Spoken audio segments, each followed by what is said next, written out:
untuk menganalisa skripsi dari Jokowi sendiri. Abang melihatnya seperti apa mungkin? Bukan ijazah bang, tapi skripsi. Kalau terkait skripsi itu kita selaku akademisi itu wajib ya. Jadi kalau saya sih melihat suatu hal yang lumrah aja. Saya sebagai praktisi hukum dengan cara saya rasa itu hal-hal yang sah saja. Artinya begini, bahwa kita tahu bahwa sekarang ini kalau tidak salah 3CS ya, artinya mereka saat ini dalam tahapan tersangka di Polda Metro Jaya. Konteksnya mereka menghadirkan itu untuk gunanya ya menyelamatkan diri mereka dari namanya status tersangka.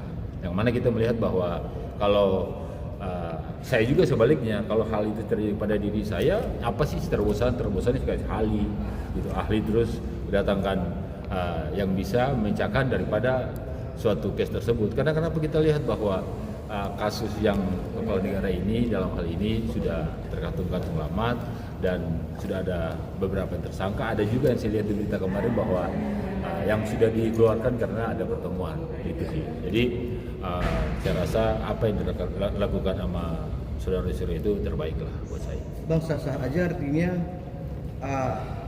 lebih condong abang ini membolehkan atau gimana bang? Karena ini kan agak aneh bang, dari ijazah tiba-tiba lari ke skripsi, seakan-akan mereka gagal di mengkorek-korek ijazah, lari ke skripsi bang. Tapi kalau kita melihat ijazah, contohlah Hakim MK ya, beliau sempat masuk MK diisukan tentang ijazah palsu, beliau datang beliau tunjukkan clear tuh masalah.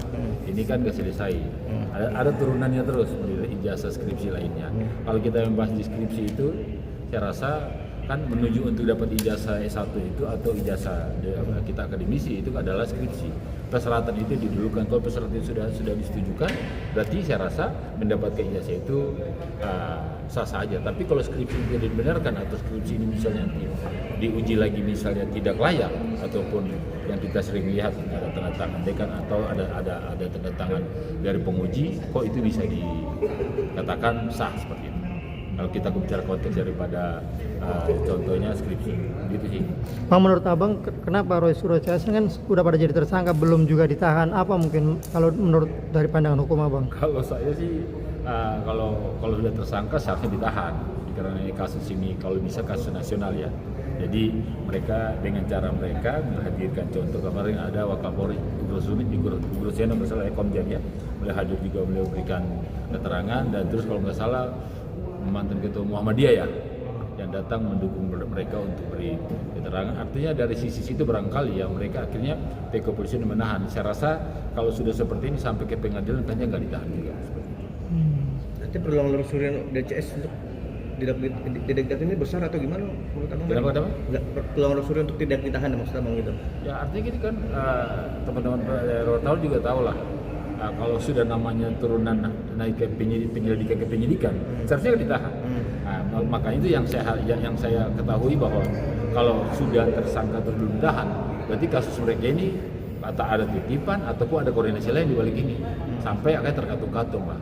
Bahwa saya pengacara, kalau saya sudah melaporkan seseorang udah naik ke penyidikan, tersangka harus ditahan.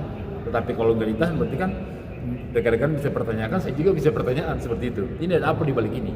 Atau dari pihak pelapor yang lemah, atau dari pihak Roy Suryo dan CS yang punya backingan yang lebih oke, hampir mereka sekarang ditahan. Ataupun menurut saya sih ini kasus nasional. Iya. Gitu. Bang, kemarin kan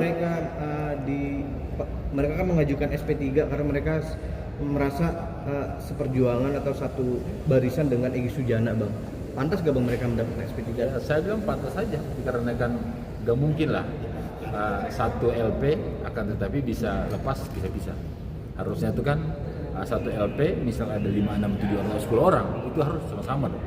Tidak bisa seperti itu. Nah, ini yang kita melihat ini ada kekuatan dewa kali di atas ini. Oke, menurut abang Roy Suryo CS ini berarti masih satu barisan lah dengan Bang Egy Sujana yang mereka sudah datang kemarin ke Pak Jokowi untuk minta RJ atau SP3 itu. Kalau mereka... saya bilang satu barisan itu saya rasa sudah nggak lagi ya. Egy Sujana sudah tarik diri dan sudah tidak masuk di dalam tim ini yang tadinya teman kami itu, rekan kami senior dan paling jauh itu dia berkor-kor tentang ijazah palsu dan atau misalnya akademisi Pak Presiden Pak Jokowi itu tidak sah, tapi beliau keluar ke Solo dan sudah didamaikan RJ. Tapi yang saya bingung, RJ dalam suatu LP kok kenapa bisa parsial pasir gitu? Kalau hemat hukum saya ini saya baru terjadi di Indonesia nih. Ini harus kita punya seno praktisi hukum harus kaji ini, dan ini kalau boleh dibuat dalam undang-undang. Bang, kemarin berkasnya kan dilimpahkan kepada kejaksaan kemudian dikembalikan. Nah terus pihak Roy Suryo itu menyebut bahwa udah kadaluarsa, seharusnya itu seperti apa mungkin melihatnya? Kalau bicara kedaluarsa itu sebaiknya tanya kepada penyidik pihak kejaksaan. Kan saya juga terlunggah mengikuti dari awal di ALP sampai saat ini udah berapa lama. Suryo CS. Kalau kesan buat saya apa yang diperjuangkan itu silakan. Ya buat saya tidak bisa berkomentar banyak karena itu kan prinsip masing-masing. Ya.